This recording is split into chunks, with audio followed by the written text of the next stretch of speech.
Hey, praise the Lord.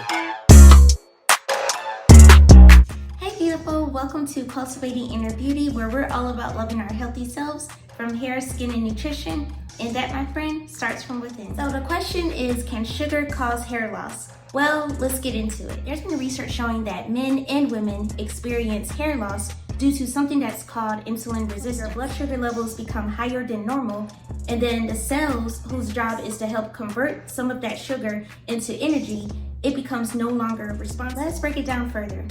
If the converting process slows down with our cells not being able to convert the sugar into energy, then everything else along that line slows down as well, especially when it comes to our hair.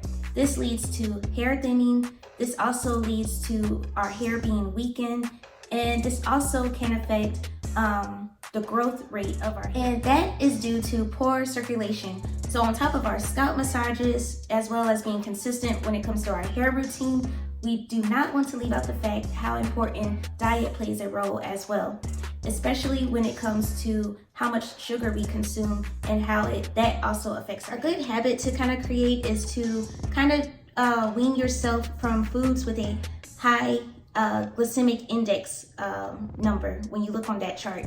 So these are basically foods, when you consume them, they're quickly absorbed, they have a high sugar content, and when they're quickly absorbed, they spike your blood glucose very quickly. And this is what causes insulin resistance and inflammation in the body. An example of this would be your refined grains or your simple carbs. So think of like your cakes, your cookies, donuts, sugary sodas, juices with added sugars. What else?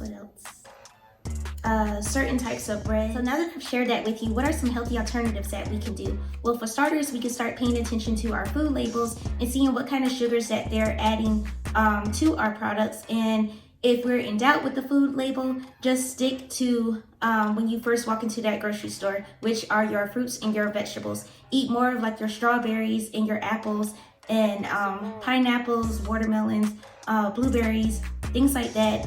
A lot of your green vegetables, different fun recipes that have healthier sugars like your coconut sugar or your monk fruit, then you could be inspired to make some things from that.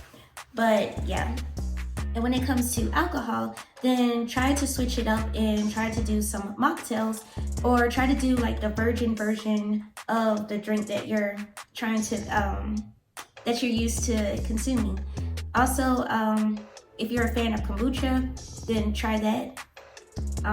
I tried it. I don't really care for it, but yeah, it might help. Well, that is all for me today.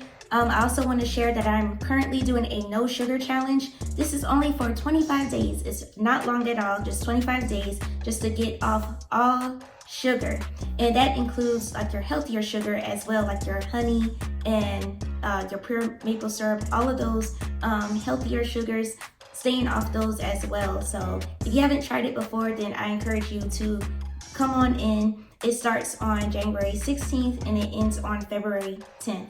And if you're seeing this past that time, then still take the challenge and tell me how it goes in the comments. I'll talk to you next time. Bye, beautiful.